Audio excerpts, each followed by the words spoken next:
mwina munayamba mwaona moyo wanu kuti ndi osakwanira poyerekeza ndi ena kuyang'ana chuma. Chipambano chawo nkuyamba kuganiza kuti bwanji ine sindili ngati iwo, moyo wanga ndi ovuta chifukwa chani. Zomwe timayiwala ndi zoti munthu aliyense mukumuonayo ali ndi mavuto ake, ululu wake omwe umabisala mu zomwe inu mukuzionazo. Ngati mukufuna muchimvesese chimene chichi, ndikuwuzani nkhani yomwe inachitika nthawi ina yake ndi Lonje Banda.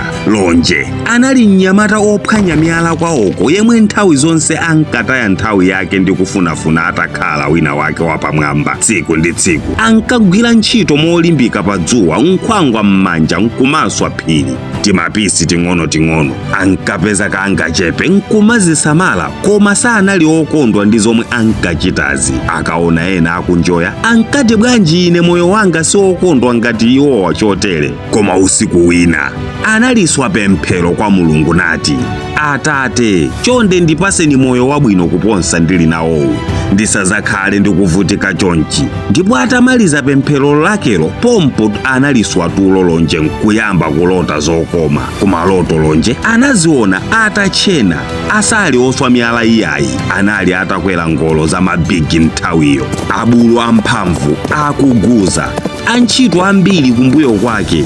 Umoyo wake unayamba kukondwa tsopano, ndipo unali okondwa kamba kuti ankati sindizatulukanso thukuta ndilipofewa. Zakale zatha, njala yathanso, anthu amazolika akaona bigi Lonje. Koma akuyendabe, ngolo yake itayendetsetsa anapanga notisi kuti dzuwa limaswa kwambiri sizinaoneke, ndipo anayamba kutuluka thukuta sizinaonekenso. Kenako anayamba kusowa nazo mtendere, kumangotuluka thukutabe. Iye nati, kodi ndizotene? Even munthu olemera ngati ine nkumatuluka thukuta chotere mpaka kumanunkhaso thukuta chonchi?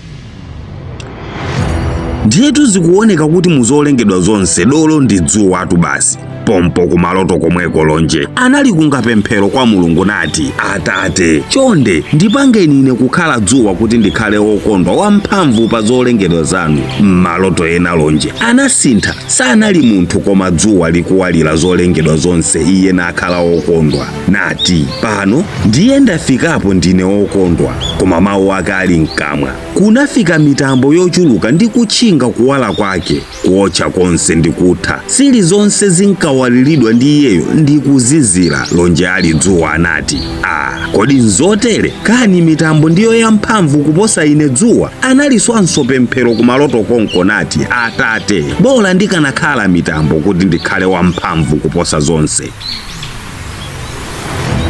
Ndipo pompo maloto a Lonje anasintha ndi kukhala mitambo, chilichonse nkukhala chabwino. Koma pomwe mathawanawa, mphepo yamphamvu inakankhira mitambo kutali kumapiri. Mitambo inkathamanga liwiro kuposa monga momwe iyoyo inkafunira, mitambo yonse nkukhala kulibe. Pompo Lonje anadziwa kuti mitambo si kanthu pakakhala mphepo.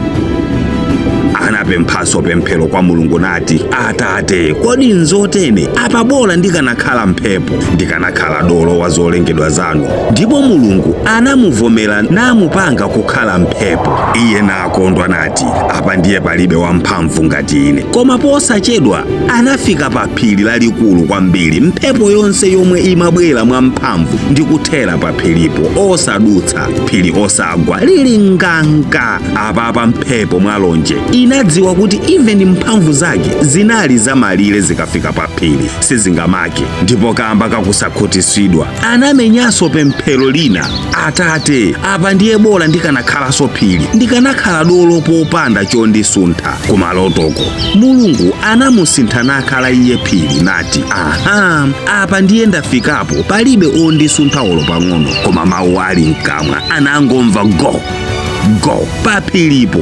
Atembenuke akuona nkhwangwa ya munthu ikumenya phirilo, mapisi ang'ono. Phirilo nkumatha. Iye amvekere, Ambuye, kani even phiri lili ndi oligonjesa? Chonde ndikupempheni komaliza, ineyo ndikhale munthu ameneyo wagwira nkhwangwayo nkumagonjesa phiriyo. Apa Lonje ankadikirira kusintha kumalotoko, koma kunali zii. Anazunzika kumaloto kuyesesa akanakhala wina wake wapamwamba mwamba koma sizinatheke. Anayesesa kupusha kumalotoko koma mantha ndi nkhawa ndi zomwe anali nazo pa nthawiyo. Kenako anatsekula maso ndi kupezeka watsisimuka naziyang'ana yekha pa galasi. Kenako nazindikira zoona zake. Kumaloto kwanga sindinakwanitse kukhala yemwe ndimafuna nditakhala chifukwa mu reality ndine kale yemwe ndikuyenerera kukhalayo. Kuchokera tsiku limene lili lonje anabwerera ku moyo wake wa simple koma panono ankagwira ntchito ndi mtendere wa mumtima pa nkhope pomwetulira chifukwa anadziwa kuti chisangalalo chenicheni chili mukukhutira ndi zomwe uli komanso zomwe umachita, osati kutaya nthawi ndi kufuna kukhala akuti masilirasilira amatichosera mtendere ndi kutilanda nthawi yomwe tikanakhala tikusangalala ndi mbali yomwe ili yabwinoyo. Ngati ndinu kalipentala nenani zikomo Mulungu, mukumeta mukuotcha makala yamikani Mulungu ndipo mwakukudyetseranipo.